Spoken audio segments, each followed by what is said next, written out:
Welcome to the deep dive. Today we're heading into let's say, the pretty complex and often brutal world of organized crime in New Jersey.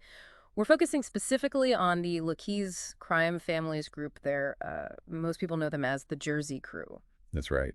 And we've got some excerpts here from a document that really lays out their history, their activities over the years. Think of it like we're trying to get a real handle on this group, one that's been around for a long, long time. Exactly. Our mission today is really to trace it all back. The origins, how they changed, the key players, the big moments for the Jersey Crew. And like you said, this isn't some flash in the pan. We're talking a story that starts way back in the 1920s and incredibly continues right up to today. It really is quite a story of persistence, isn't it? It shows how these criminal organizations can just dig in and last. Definitely. So where do we start? The very beginning, I guess. Yeah, let's go back to Newark, the 1920s. That's where the roots are. But it wasn't like one unified Jersey crew right off the bat. What's interesting early on is you had these distinct groups, often based on, like, regional Italian identity. You had the Sicilians, led by a guy named Stefano Badami, Don Steven, and then the Neapolitans under Ruggiero Buiardo, known as the Boot. Separate gangs, really, operating in the same city. Okay, so Sicilians and Neapolitans, different crews, competition from the start. Oh, yeah. That's pretty common in how these things evolve, you know? Yeah. Initial competition, maybe some conflict, then eventually someone comes out on top or they figure out how to work together. Usually for more power, more money. Right. And then, bang, 1920 hits, Prohibition. We always hear that Prohibition basically built the modern mafia. How did that shake out in Newark with these groups? Well, it was like pouring gasoline on a fire, wasn't it? Suddenly, there's this massive black market for booze. It just massively ramped up the competition for who controlled the bootlegging. So, more fighting. Definitely. In Newark, it got pretty violent between Boiardo's Neapolitan crew, they were based in the First Ward, and this other major player, a Jewish gangster named Abner Longies Willman, who ran things out of the Third Ward. Ah, so it wasn't just Italian groups fighting each other. No, not at all. Zwillman was a major force. They were clashing directly over who got to sell the illegal liquor where. Classic turf war stuff. And this local fighting in Newark, it tied into the bigger picture, right? That huge mafia war happening nationally between Maranzano and Masseria. Exactly. You've got it. These local guys, they had to pick sides. So Badami Sicilians, they lined up with Maranzano. And Boiardo's Neapolitans, they went with Joe the Boss Masseria. So Newark was like a microcosm of the bigger war. Pretty much. These local crews became foot soldiers, you could say, in that larger conflict that was reshaping the whole American mafia landscape. Okay, so that war ends pretty dramatically in 31. Masseria is murdered, Maranzano wins, becomes the boss of bosses for a bit, and Badami, back in the winter, gets set up as the boss of a new official Newark family. Sounds like things settled down. You'd think so, wouldn't you? Yeah. But it was incredibly unstable. Maranzano's reign lasted, what, 5 or 6 months? He gets killed in September 31. Wow, that fast. Yeah, and that just threw everything into chaos again. Badami's position, which seemed secure, suddenly became very dangerous. And the consequences for his crew were immediate, weren't they? Brutal and swift. Within days of Maranzano getting hit, Badami's underboss, Sam Monaco, and another top guy, Louis Russo, they're both found dead. Geez, so Badami sees the writing on the wall. You bet he did. He fled. Just disappeared, basically. Left the Newark family completely leaderless almost as soon as it was formed. So the whole Newark family just collapses. Pretty much dissolved, yeah. A lot of those members, they didn't just vanish, though. Many of them filtered into the Galliano family in New York, which later becomes the Lucchese family. And that's where they formed the kernel of what becomes the Jersey Crew. The guy leading them at that point was Settimo Accardi, Big Sam Accardi. Okay, so the Jersey Crew starts as remnants of Badami's crew joining the Lucchese under Accardi. But not everyone went that way. Right. Some stuck with another figure, Gaspare D'Amico. So still a bit fragmented. But D'Amico didn't last long leading his faction, did he? The source says the commission itself stepped in and disbanded the Newark family. Why? What's the commission's role here? Well, D'Amico's leadership was seen as weak, and things got messy. The commission, think of it as the mafia's board of directors set up to keep the peace between families and approve major actions. They got involved after someone tried to assassinate D'Amico. It was ordered by Joseph Profaci, head of his own family, apparently without the commission's okay. Ah, so an unauthorized hit attempt. The commission didn't like that. Exactly. That kind of unsanctioned violence was bad for business, drew too much heat. So in 1937, the commission made a big move. They officially disbanded the Newark family, declared Newark an open city, Open city, meaning. meaning its territory was basically up for grabs, divided among the 5 New York families. The Galliano Lucchese family obviously got a piece, but they also allowed certain existing powers, like Swillman and even Badami, who'd fled, to kind of continue operating in their own lanes. It wasn't pure chaos, but it solidified New York's control. So the Luccheses, through Accardi and his guys, start building their presence. But other NY families are doing the same thing in Newark, too? Oh, absolutely. Newark became prime real estate. Accardi's Jersey crew for the Galliano Luccheses grew strong. But he also had the Luciano family, which became the Genovese, setting up shop with guys like Richie Boiardo, the Boots' son, and Willie Moretti. The Bernano family had Antonio Ariela there. The Mangano family, later the Gambinos, had Antonio Paterno. The Profacci family, later Colombo, had Salvatore Lombardino. Wow, so Newark was crowded, a real hub for the New York families. Definitely. A complex map, lots of players. But the Lucchese crew, under Accardi, was really starting to carve out a significant space for itself. Okay, let's jump forward a bit then. Mid-century, 40s, early 50s, Big Sam Accardi is really running the show for the Lucchese's Jersey crew in Newark. Yes, Accardi was key during that period. Really solidified their power base, built up their operations. But like Badami before him, his leadership hit a wall. Mid-50s, he ran into legal trouble. First, he lost his U.S. citizenship. Turned out he hadn't disclosed an old arrest record. Ouch. Yeah. And then, in 1955, he got arrested on narcotics charges. Facing prison time and deportation, he did what Badami did. He fled the country. Another leader gone. So who steps up? A guy named Joseph Abate takes over. He also had a record, tax evasion, liquor violations, that sort of thing. By the late 50s, law enforcement definitely had him on their radar as a major figure. And what was Abate's focus? What kind of rackets? His main thing seems to have been illegal gambling. Big time. Mostly in northern New Jersey counties, but also down in Atlantic City. We're talking bookmaking networks, numbers games, the whole 9 yards. Required collectors, enforcers, often run behind legitimate fronts. And who are his key guys? His inner circle included his cousin, Leonard Pizzolatto, and then these other important names, Anthony Ecaturo, Carmen Accardi, likely related to Big Sam and Vincent Craparata. Abate also kept ties with other families active in Jersey. It's all interconnected, you know. Right. Now, you mentioned Anthony Ecaturo, Tumac, right?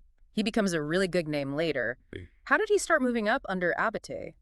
Ecaturo's rise was interesting. It was gradual, but clear. By the 1970s, even though Abate was still officially the boss on paper, Ecaturo was basically running the crew's day-to-day stuff. He was the guy on the ground making things happen. Why unofficially? Well, for a while there, the Lucchese family in New York had what they called closed books, meaning they weren't making any new formal members. Ah, so Ecaturo couldn't be officially made yet. Exactly. So Abate stayed the capo, but Ecaturo was clearly his heir apparent, running the operations, waiting his turn. And during this time, the Jersey crew was sending serious money back to New York. The source mentions like $70,000, $80,000 a year in tribute going to Tommy Lucchese himself. Wow, that's significant cash back then. Shows the hierarchy, doesn't it? Jersey kicks up to New York. Absolutely. Clear chain of command, clear flow of money.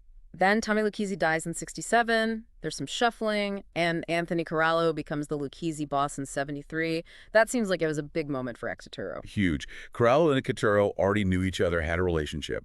And one of Corallo's first big moves as boss was to open the books again and formally induct Ecaturo into the family. Oh, and they made. Yep. And not just him. Corallo also inducted Ecaturo's top lieutenants, Michael Techet, Mad Dog, and his brother, Martin Techeta. Okay, so the Techeta brothers come into the picture officially now, too. Right.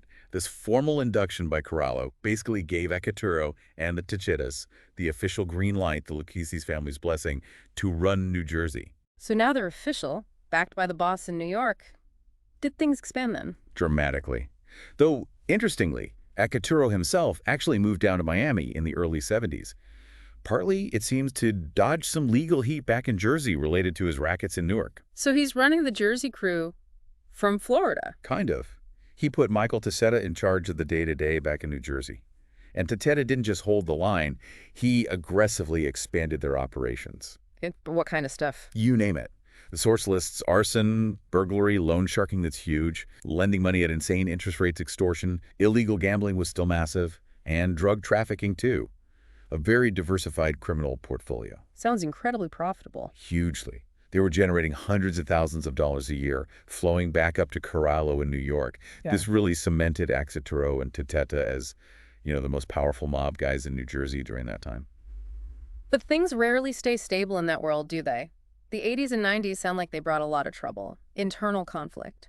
New leadership in NY. Yeah, things started getting complicated. First, there was an opportunity. Angelo Bruno, the boss in Philadelphia, gets murdered in 1980. Exituro and Tachetta saw a chance to move in, exploit the chaos and bad blood within the Philly family, and extend the Jersey Crew's influence there. Ambitious. Did they succeed? They made some inroads. They even managed to flip a pretty significant member of the Bruno family, Giacomo Jackie DiNorsio, who came over to the Jersey Crew. Showed they were really trying to muscle into Philly territory. But that kind of expansion probably attracts attention, right? Law enforcement. Always. And it did. In the early 80s, law enforcement launched a major operation targeting the Jersey Crew. It culminated in 1986 with this massive indictment. 20 members of the crew charged under RICO. RICO. That's the big one, isn't it? Racketeer Influenced and Corrupt Organizations Act. What does that mean practically for them? It's a game changer for prosecutors. Instead of just charging individual crimes, gambling here, extortion there, RICO lets them go after the entire criminal enterprise. They charge a pattern of racketeering activity connected to the organization itself. So yeah, that 86 indictment was a very serious threat aimed at dismantling the whole crew. 20 guys indicted. That sounds like it could cripple them. But that's not what happened, is it? Amazingly, no. There was this incredibly long trial, lasted 21 months. And in 1988, the verdict came back. All 20 defendants acquitted. All of them, including Jackie DiNorsio. I heard he represented himself. Yeah, famously. DiNorsio acted as his own lawyer, apparently charmed, or at least confused the jury enough. It was a stunning acquittal. A massive, massive victory for the Jersey Crew. On paper, at least. Must have felt invincible after that. You'd think so. But ironically, that victory might have sown the seeds for the next round of trouble. Internal trouble this time. The source suggests that Michael Tactata started getting jealous of Anthony Acaturo's son, Anthony Jr., who was being groomed to take over eventually. Ah, succession issues. Classic problem. Exactly. So after the big acquittal, tensions between the Aceturo faction and the Tactata faction really started to boil over. A power struggle was brewing within the crew itself. And just as things are getting tense internally, there's another big shift in New York, right? Victor Amuso takes over the Lucchese family. Right. And Amuso was a whole different breed. Ruthless, he had very different ideas about how much money Jersey should be kicking upstairs. He wanted a bigger cut. A much bigger cut. The reports say Amuso demanded 50% of everything the Jersey Crew made. A huge increase. 50%. Wow. How did Exituro and Tactata take that? They were used to Corralo's arrangement. Apparently they refused. They pushed back, which, given who Amuso and his underboss Anthony Gaspipe Caso were, that was an incredibly risky move. Yeah, Amuso and Caso had a reputation. What happened? Amuso and Caso didn't negotiate. Their response was chilling. They issued an order, whack Jersey. Whack Jersey. Meaning? Meaning kill them all. Eliminate the entire leadership, maybe even the whole faction. A direct order from the top to wipe out their own guys in New Jersey. That's insane. What did the Jersey guys do? What could they do? They scattered, went into hiding. The entire crew basically vanished for a while, fearing for their lives. How did that resolve? You can't stay hidden forever. Eventually, most of them resurfaced. But the situation was toxic. The internal conflict was still there, maybe even worse now. Tactata reportedly even went to Amuso, asking for permission to kill Exituro himself. So Tactata was trying to use the situation to get rid of Exituro. Seems that way. Exituro must have realized he was cornered. He had Amuso wanting him dead, and now Tactata potentially gunning for him too. So that's when he flipped, became a government witness. That was his way out. Early 1990s, facing a death sentence from his own family, Exituro cut a deal. He entered federal protection and agreed to testify against his former crew. A huge violation of the Mafia's code of silence, omerta. Driven by survival, I guess. Absolutely, self-preservation. Right. And his cooperation led directly to a 1992 indictment hitting the crew's top guys. Exituro himself, as part of the deal, presumably, both Tactata brothers, another guy named Thomas Ricciardi, and Michael Perna. And Exituro testified against them? He did. In the 1993 trial, Exituro and Ricciardi, who also flipped, took the stand against Michael and Martin Tactata and Michael Perna. It just shows how destructive that internal conflict fueled by Amuso's order became. It tore the crew apart from the inside. And the testimony worked. Convictions. Oh, yeah. Very damaging. Michael and Martin Tactata and Michael Perna were all convicted. Martin Tactata got slapped with a life sentence. So the Amuso era, while maybe profitable for him initially, ended up decimating the Jersey Crew's leadership structure. Absolutely crippled them, at least for a time. That trial marked a major blow. So moving into the 2000s, who's running things? With Extro gone, the Dichetta's locked up. Well, the crew started reporting to different capos based in New York. Remember, a capo's like a captain running a crew. First, it was a guy named Domenico Cutaya, then later John Capra, known as Johnny Hooks. They were overseeing the remnants of the Jersey faction from New York. And wasn't Nicky Scarfo Jr. involved for a bit? Son of the Philly boss? Yeah, that's an interesting twist. For a short time in the mid-2000s, Nicky Scarfo Jr. was acting capo, then apparently official capo, of the Jersey Crew. Shows those links between families. But his time was cut short too, right? By another big investigation. Exactly. His tenure basically ended with Operation Heat. This was a major bust that went down in December 2007. They arrested 32 members and associates of the Jersey Crew. Operation Heat. Sounds serious. What did they find? What were the charges? It uncovered a massive illegal gambling operation. The feds estimated it handled about $2.2 billion in bets over just 15 months. 2.2 billion. Billion, yeah. Just staggering numbers. Gives you an idea of the scale, even after all the previous hits they'd taken. Incredible. Anything else besides gambling? Yeah, they also busted a prison smuggling scheme. Involved a New Jersey corrections officer and members of the 9 Gangster street gang. They were smuggling drugs and prepaid cell phones into East Jersey State Prison for the Lucchese guys inside. Shows how they adapt, even operate from behind bars. So Operation Heat led to more convictions, more guys going away. For sure. The legal fallout continued for years. More indictments came down in 2010, adding new defendants. And you saw a string of guilty pleas and sentences. Guys like Matthew Madonna, who was high up in the NY leadership. Martin Dichetta got more time added on even after a brief release on appeal. John Mangrella, Joseph R., Big Joe Perna, his relative John G. Perna, they all went down. The Perna name keeps coming up now. It does. Yeah. Ralph Perna, known as Ralphie, actually became the capo back in 2007, around the time of Operation Heat. But he eventually got indicted and sentenced, too, in 2016. Shows the constant pressure and turnover. So who took over after Ralph Perna? Seems like a revolving door. It does feel that way. Richard DeLuca, Richie the Claw, apparently led the crew for a while until he passed away in 2020. After him, Joseph R. Perna, Big Joe Perna, the same one convicted in Operation Heat, seems to have taken the reins as capo. Wait, the guy convicted in Operation Heat is now the capo? Seems so, or was. Yeah. Which brings us right up to the present. There's definitely a strong Perna family presence. It suggests, family lineage still plays a big role in who moves up. And Big Joe Perna is the current official capo. According to the source, yes. Though, as we mentioned, he just got indicted again in April 2025. So his son, Joseph M. Perna, Little Joe, is listed as the current acting capo. Wow. It really is relentless, isn't it? Which leads us to these very recent charges. April 11th, 2025. 39 people indicted. That's huge. It is huge, because the crew is still very much active and still a major target for law enforcement. And look who got caught up in this latest sweep. George Zappola, Georgie Neck, who's reportedly part of the Lucchese family's main ruling panel in New York. So direct links to the NY leadership again. Absolutely. Plus, Big Joe Perna, John G. Perna again, and maybe most surprisingly, a New Jersey politician named Anand Shah. A politician involved with the mob. That's what the indictment alleges. It shows the kind of reach these groups can still have, potentially corrupting public officials. The massive indictment really underscores that the Jersey Crew, despite everything, is still considered a significant ongoing criminal threat. It's also interesting how this real-life saga spills into pop culture. You mentioned the movie Find Me Guilty about the big RKO trial. Yeah, starring Vin Diesel as Jackie DiNorsio representing himself. And the source notes the Jersey Crew was a big inspiration for The Sopranos, right?